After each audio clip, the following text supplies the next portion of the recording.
Hey, what's going on, guys? I actually wanted to talk to you guys about another topic, good old inflation, why people are against handouts, government spending, all that kind of stuff. And it's not actually to spread like a political message on whether or not these handouts are acceptable. Certainly want to support helping people, but there's economic things that people truly don't understand. And I feel like as long as you understand these things, then at least whatever you feel, however you feel, is based on like facts. So here it is. I was just watching that government spending is about to be doubled apparently this year. And I see the impacts of it. So once you have to manage, once you start actively managing like your own investments like stocks, then you see like, dang, this inflation problem is really hurting my net worth, okay?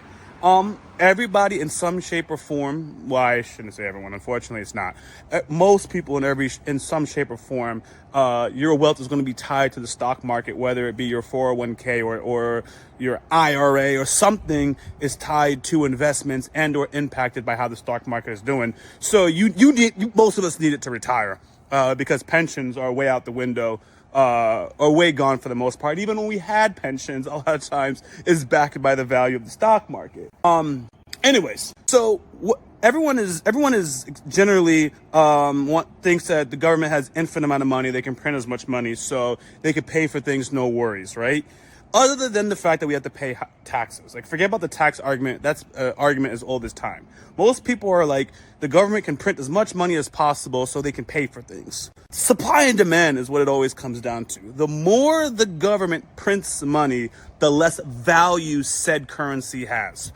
That is true across the board, okay? That's why, in general, in a healthy world, you should expect a 2% increase in inflation. What that means is every year, on average, things go up by about 2%.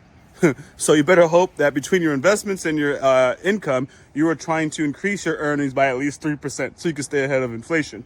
Anyways, that's another story, and that's not always as easy as I just explained it. In any case, back to the point. So let's just say my annual salary is $40,000, okay? When the government just keeps printing money and the value of money just goes down because they're distributing it or whatever, my $40,000 gets me less. So let's just say we have a 6% increase in inflation. It now costs, let's just say we have a 6% increase in inflation and I spend $40,000 a year, right? I spend everything I earn because of whatever life is, okay? If inflation is 6%, that means it will cost me $2,400 more on an annual basis to pay for things than it did the previous year because of inflation. And that's how people get themselves stuck in credit cards, because a lot of people are already in a situation where they're living paycheck to paycheck.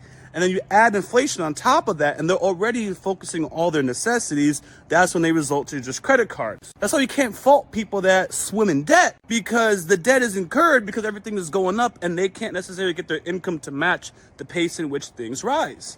So, if you're just chilling, let's just use student loans. I'm a beneficiary of student loan forgiveness. That's why I'm going to use this as a topic. I'm not going to talk about food stamps or anything like that where it can be sensitive to your individual situation. I'm going to speak on something that I participate in, speaking my own people. I want student loan forgiveness. Why do I want it? Because I have student loans. That's the only reason. I'm going to be honest with you.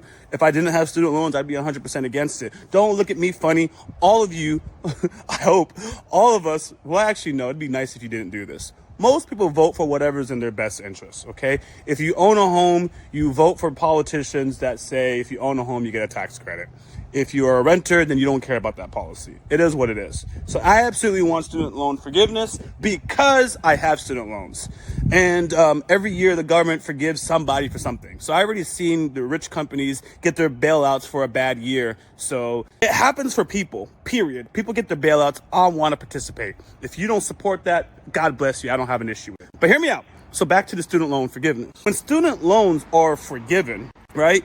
The people who have the loans are good, but the value of the dollar has to go down or will go down because basically it got put into circulation with whatever institution needed to be paid off. And then that person dumped it onto the market with whatever they bought. So now there's just more of it and its value goes down. People are competing less for these dollars because there's dollars in everyone's bank accounts, right? We saw that with COVID. When everyone had dollars in the bank account, everything went up because everyone was buying things at the same time, squeezing supply chains. So the feds had to increase the interest rates to try to get the money supply out of the economy and try to curb spending. So anyways, when student loan is forgiven, everybody else, including me, has to spend more on everything because the money or the wealth distribution went somewhere. I got my loans forgiven.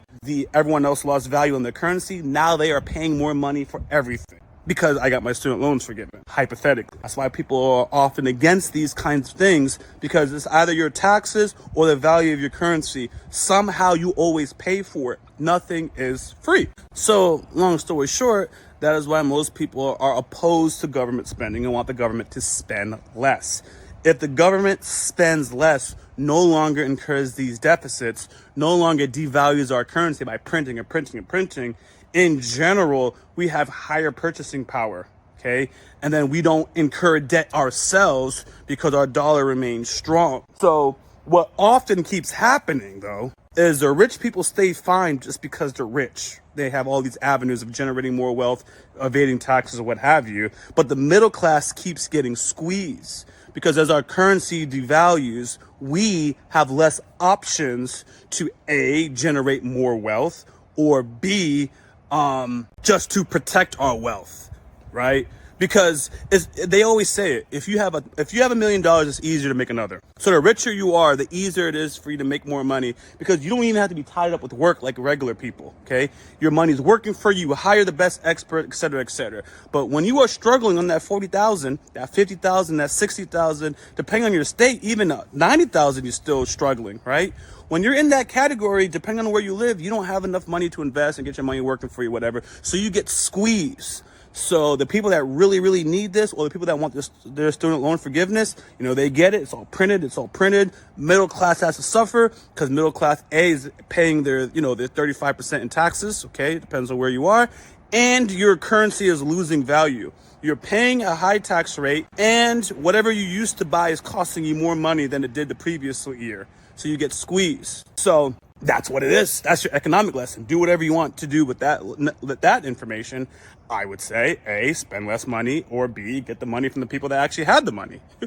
And then keep doing whatever you're doing. We could talk about military overspending. There's so much things that we spend money on. But the point is, this is what happens when the government spends money it doesn't have. Everything goes up in price and everyone has to pay for it, whether it's taxes and or losing value in their purchasing power. So I hope you guys learned something.